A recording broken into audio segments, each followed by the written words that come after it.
Hello, my name is Vanessa Jekeli. I am from Group 5 with my team members Nuraina Shafira and Annabella Joni.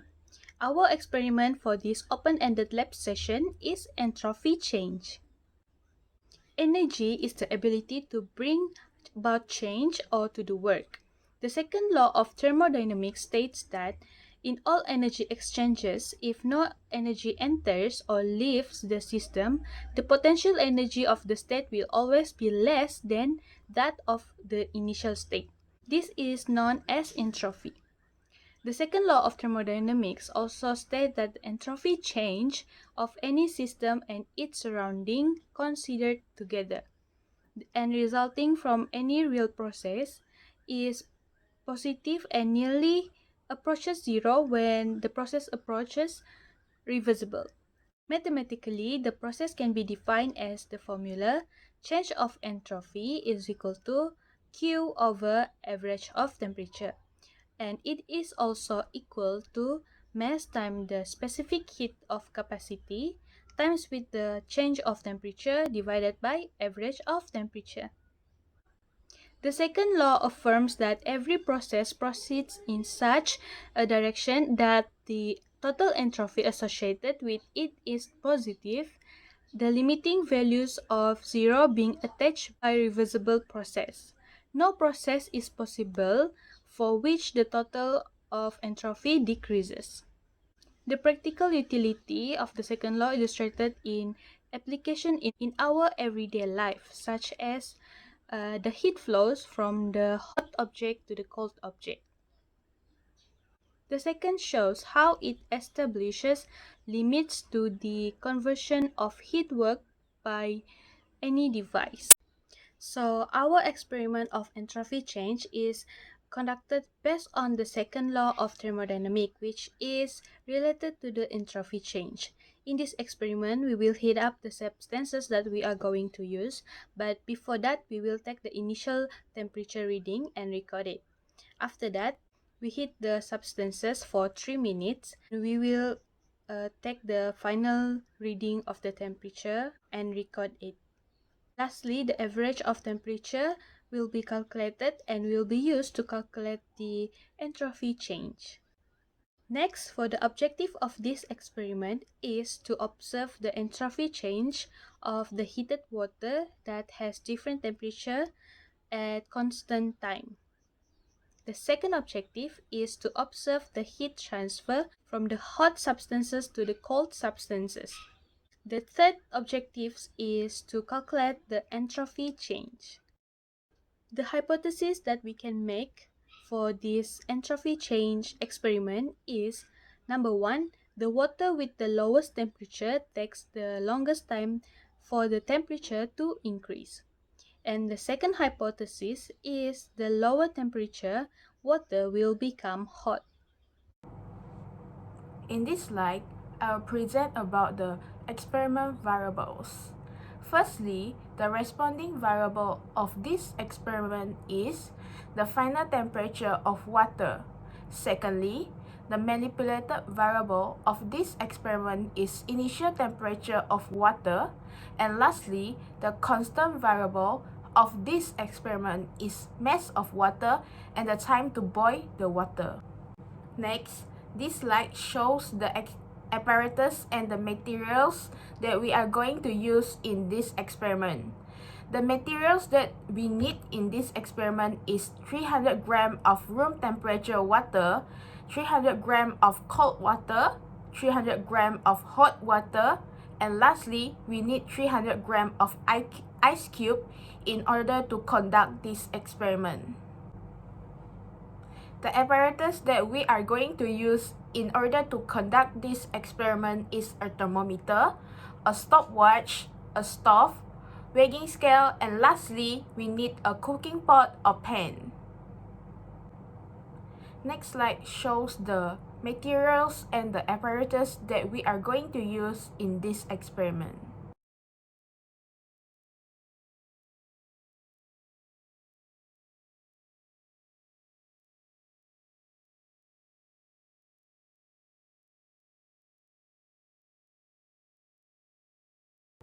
Next, I'll proceed to present about the methodology of our experiment. Firstly, pre-startup procedure. Number 1, the pan was made sure being in a room temperature. In this slide, I'll present about the experiment procedure of our experiment. Firstly, 300 grams of room temperature water, which is water A, was being weighed. Next, water A then was being poured in a pan, then was put on the stove. Then, the thermometer was being held for 30 seconds. Initial temperature was recorded. The next step is the stove was turned on to the maximum heat and the cooking pot with water was heated up on a stove. Once the stopwatch started to count down and reached 3 minutes, the stove was turned off.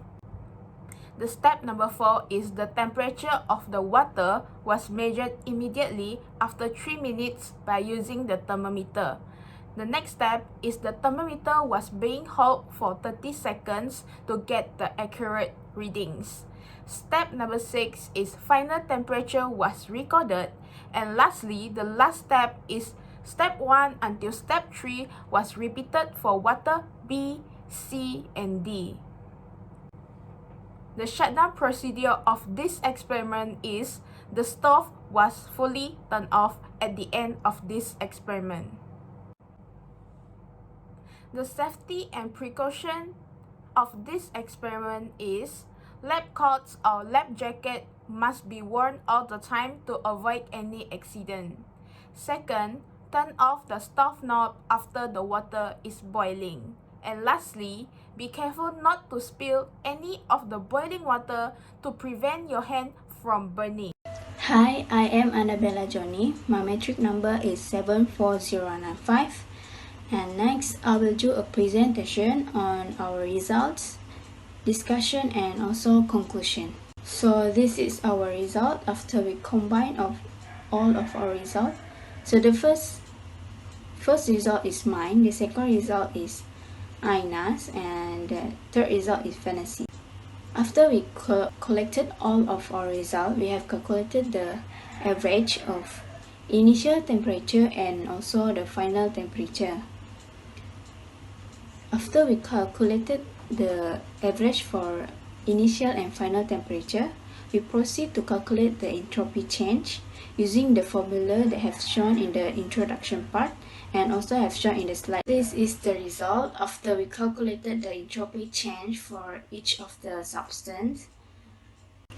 For water at room temperature, we get 186.20 joules per Kelvin. For cold water, we get 269.75 joule per Kelvin. For hot water, we get 55.10 joule per Kelvin. And lastly, for the ice cubes, we get 214.58 joules per Kelvin. Next is our discussion. Based on the results that have been shown in the previous slides, the first objective of our experiment is not achieved. Based on the theory, the sequence for the value of entropy change supposed to be decreased from hot water to ice cubes. So, which means ice cubes should have the highest value of entropy change. However, the results that have been obtained show that the value of entropy change of cold water is higher than the entropy change of the ice cubes. There are some factors that we had observed that may cause the readings of our thermometer and the results to differ. The factors that might cause the result to differ are maybe the temperature of the surroundings, the thickness of the pan that we had used to boil the water, and also the heat supply, the supply from the stove, and lastly, the thermometer calibration that we use. As a conclusion, the first objective of our experiment can be achieved if the experiment is being conducted in the same place with the same apparatus and have the same temperature of surroundings. And furthermore, we can conclude that The water with higher temperature will have lower entropy change. Meanwhile, the water with lower temperature should have higher entropy change compared to the water with a high initial temperature with the same amount of heat or energy absorbed. Lastly, there are 3 recommendations for this experiment. The first one is increase the number of repetitions and use average results to reduce random errors generated by the inadequate experiment execution. The second one is use the same type of thermometer. And lastly, calibrate equipment such as the thermometer to reduce the systematic errors. That's all our presentation about open-ended laboratory experiment, which is entropy change. And thank you for listening.